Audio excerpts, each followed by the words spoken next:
राधे राधे दोस्तों, श्यामा श्याम कुंज बिहारी श्री हरिदास। मैं नीतू शर्मा एक बार फिर से आपका स्वागत करती हूँ प्राइम सत्संग चैनल पर। दोस्तों, संपूर्ण जगत में परमात्मा को निराकार रूप में या फिर एक दिव्य ज्योति के रूप में पूजा जाता है, परंतु हमारी वैदिक संस्कृति में परमात्मा को साकार रूप में पूजा जाता है और उनके साथ कोई ना कोई रिश्ता निभाया जाता है, चाहे वो पिता का हो, पुत्र का हो, पति का हो, भाई का हो या फिर दासत्व का। आज की हरी चर्चा में मैं आपके लिए कुछ ऐसी ही कथा लेके आई हूँ। तो चलिए आपको मैं मानसिक तौर पे उड़ीसा ले चलती हूँ। बहुत समय पहले की बात है। उड़ीसा में एक राजा हुआ करता था जिसका नाम था राजा पुरुषोत्तम देव। राजा पुरुषोत्तम देव अपने आप को वहाँ का राजा न मान के भगवान जगन्नाथ को वहाँ का राजा मानता था और अपने आप को भगवान जगन्नाथ का दास मानता था। जब भी पुरी में रथ यात्रा होती थी तो राजा पुरुषोत्तम देव रथ के आगे आगे झाड़ू बुहारा करते थे और इस कार्य में उनको बहुत ही आनंद की प्राप्ति होती थी। ऐसे ही एक दिन राजा पुरुषोत्तम देव दक्षिण दिशा की तरफ जा रहे थे। रास्ते में जाते जाते रात हो गई। रात के समय उन्होंने पड़ाव डाला कांची नगर। यहीं पर उनकी मुलाकात हुई राजकुमारी पद्मावती से। राजकुमारी पद्मावती ने जैसे ही राजा पुरुषोत्तम देव को देखा, उन्हें मन ही मन राजा पुरुषोत्तम देव को अपना पति मान लिया और राजा को अपने माँ बाप यानी कि कांची नगर के राजा रानी से मिलाया। राजा के गुणों के कारण कांची नगर के राजा रानी को भी राजा पुरुषोत्तम देव पसंद आ गए। साथ ही साथ उन्होंने अपनी पुत्री पद्मावती का विवाह का प्रस्ताव राजा पुरुषोत्तम देव के सामने रखा और यह प्रस्ताव राजा पुरुषोत्तम देव ने सहर्ष स्वीकार भी कर लिया। इसी के बाद राजा पुरुषोत्तम देव अपने राज्य की तरफ लौट गए। कांची नगर के राजा रानी ने अपने मंत्रियों को विवाह के शगुन के साथ राजा पुरुषोत्तम देव के राज्य यानी कि उड़ीसा में भेजा। मंत्री वहां पर पहुंच गए। राजा पुरुषोत्तम देव ने उन मंत्रियों को थोड़े दिन वहां रुकने के लिए कहा, क्योंकि उड़ीसा में उस समय जगन्नाथ जी की रथ यात्रा का आयोजन हो रहा था। मंत्रीगण ने भी ये प्रस्ताव सहर्ष स्वीकार कर लिया, क्योंकि इतने बड़े पर्व का आयोजन था तो यह सभी चीज आसानी से प्राप्त नहीं होती। मंत्रीगण वहां रुक गए। अब मंत्रियों ने देखा कि पुरी में जब भगवान जगन्नाथ की रथ यात्रा निकल रही है तो वहां का राजा रथ के आगे आगे झाड़ू बुहार रहा है और यही बात मंत्रियों को बिल्कुल न भाई। इस बात से चिढ़कर मंत्री लोग कांची नगर पहुंच गए। कांची नगर में ये सारी बातें मंत्रियों ने राजा रानी को बताई। राजा रानी को भी ये बात बिल्कुल पसंद आई। उन्होंने अपनी पुत्री यानी कि पद्मावती का रिश्ता उन राजा से, राजा पुरुषोत्तम देव से तोड़ दिया और साथ ही साथ पद्मावती का स्वयंवर भी रच डाला। परंतु इस बात से राजकुमारी पद्मावती बिल्कुल खुश नहीं थी।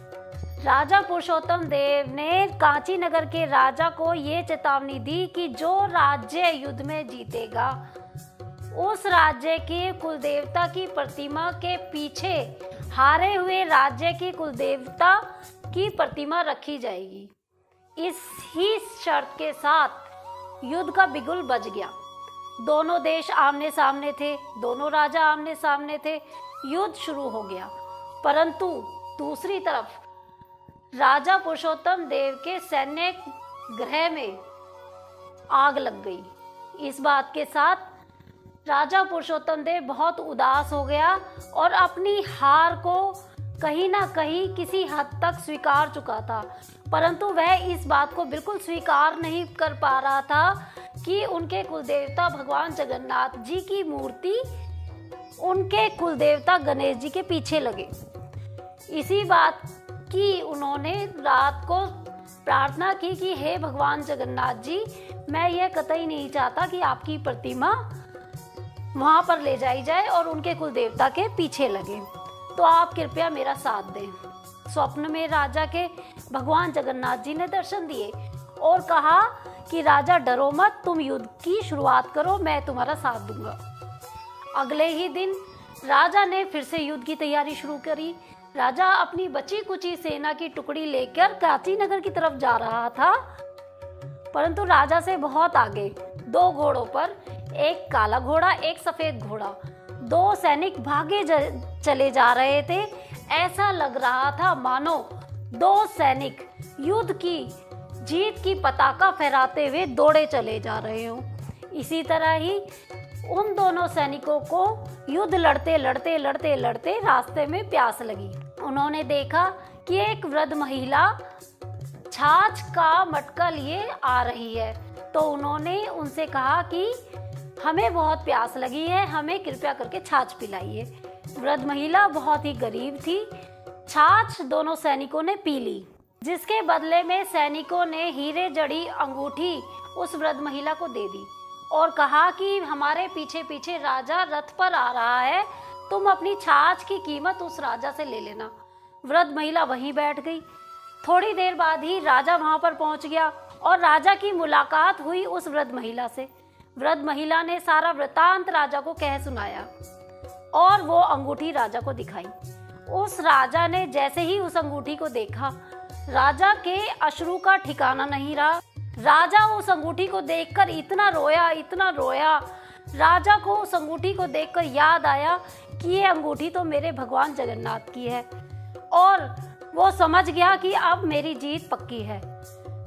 जैसे ही राजा युद्ध के क्षेत्र में, युद्ध के मैदान में पहुंचता है, तो कांची नगर के राजा ये देख रहे थे कि 2 सैनिक कुछ अलग ही तरीके से, कुछ विचित्र से लगते हुए युद्ध की पताका फहराते चले आ रहे हैं। कांची नगर के राजा को इस चीज का एहसास हो गया कि इन दोनों सैनिकों के रहते हुए मेरी जीत बिल्कुल भी नहीं हो पाएगी, और कांची नगर के राजा ने अपनी हार स्वीकार कर ली। गुस्से में राजा पुरुषोत्तम देव ने जीत के बदले में वहां की राजकुमारी पद्मावती को उठा लिया और अपने राज्य में ले आया। अपने मंत्रियों से कहा कि राजकुमारी पद्मावती का विवाह वो एक सफाई करने वाले से ही कराएगा। कृपया करके आप कोई एक अच्छा सा सफाई करने वाला व्यक्ति ढूंढे और जिसका विवाह मैं राजकुमारी पद्मावती से कराऊंगा।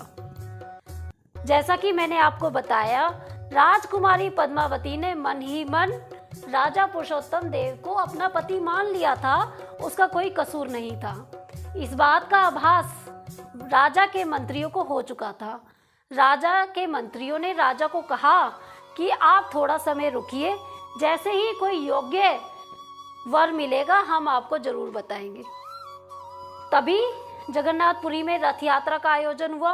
वहां पे राजा झाड़ू बुहार रहा था और दूसरी तरफ वहां के मंत्रियों ने राजकुमारी पद्मावती को बहुत ही सुंदर वस्त्र धारण करने के लिए दिए और अलंकार धारण करने के लिए दिए। राजकुमारी पद्मावती बहुत ज़्यादा रो रही थी, मन ही मन टूट चुकी थी, क्योंकि वो राजा पुरुषोत्तम देव को ही अपना पति मानती थी।